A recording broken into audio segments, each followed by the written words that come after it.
Bom, fim de papo aqui em Bragança Paulista. O Bragantino conseguiu um empate importantíssimo diante do Palmeiras em casa e, enfim, é um bom resultado pro Bragantino, né? Pro Palmeiras, o Abel até comentou que também foi favorável, até mesmo perdendo 2 pontos, né? E brigando pelo título. Sim, o Bragantino hoje encontrou uma nova postura, né? Ele sabia que ia ser um jogo muito complicado e diferente do que ele fez outras vezes quando enfrentou o Palmeiras, ele não saiu tanto para brigar de igual para igual ou sair tanto num jogo de trocação.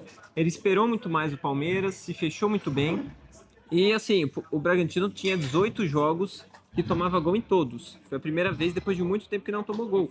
E se preparou de maneiras diferentes. Defendeu mais baixo, mais em bloco médio baixo. Defendeu mais em 4-5-1 do que 4-4-2. Usou algumas medidas mais defensivas, né? Usou isso para fechar triângulos do Palmeiras do lado do campo, triângulos do Palmeiras por dentro e também bola nas costas, né? Já que a defesa estava mais recuada, não tinha tanto espaço. Então essa foi a postura do Bragantino, que funcionou muito bem, né? O Palmeiras estava numa sequência muito boa, né? 8 jogos sem perder, 6 vitórias seguidas. Empata, né? Continua sem perder, mas o que atrapalha um pouco o Palmeiras é que o Botafogo ganhou, né? Então tava 1 ponto, agora tá 4.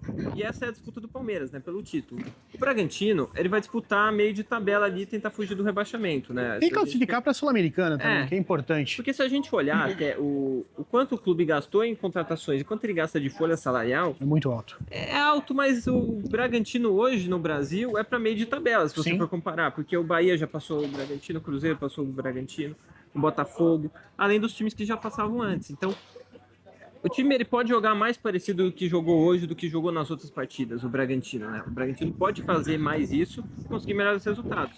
Não está conseguindo, mas hoje, pelo menos, o torcedor e o Bragantino, como clube, acho que sai contente com o empate. Não é os 3 pontos, mas acho que a atuação e principalmente a concentração e a postura do time foram muito boas, né? Bom, e teve a polêmica no final da partida, né? A confusão entre o Pedro Caixinha, a comissão técnica, até o Abel também envolvido junto. E rendeu também na coletiva, né, Rodrigo? Rendeu até agora, assim, tanto o Abel quanto o Caixinha não explicaram exatamente qual foi o motivo, Sim. Mas foi alguma confusão ali na parte final do jogo, depois teve até jogadores que foram expulsos, né?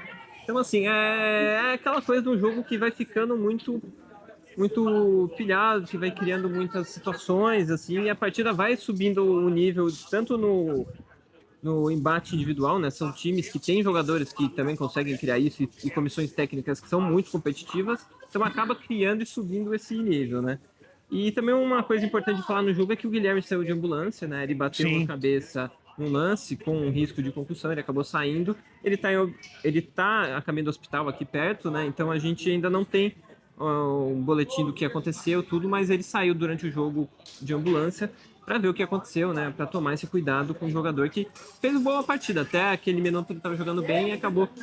Foi um lance em que ele tromba com o Estevão, mas ele bate a cabeça mesmo no companheiro de equipe, no Eduardo, que está perto ali do lance. Isso, até a produção desse vídeo, a assessoria de imprensa do Bragantino não passou notícias sobre a situação do... Porque aí não tinha mesmo. Sim, porque não tinha.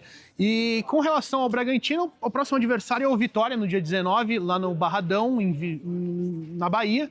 E é um confronto difícil até para o Bragantino. Jogar no Barradão não é fácil, né, Rodrigo? Não é fácil, o Bragantino precisa muito somar pontos fora de casa, né? Porque o Campeonato Brasileiro, ele tem muitos jogos fora de casa, claro, metade deles, e o Bragantino só conseguiu ganhar um até agora, que foi um jogo até que ele jogou num campo um pouco diferente, porque foi contra o Grêmio em Curitiba, né? Foi a única vitória do Bragantino fora. Então ele precisa somar mais pontos fora, para ele poder ter mais tranquilidade quando jogar em casa e também para subir mais na tabela, né? Porque só depender dos resultados em casa é muito pouco num campeonato muito longo. E mais notícias do Bragantino vocês conferem aqui no Correio de Atibaia. Um forte abraço e valeu! Valeu!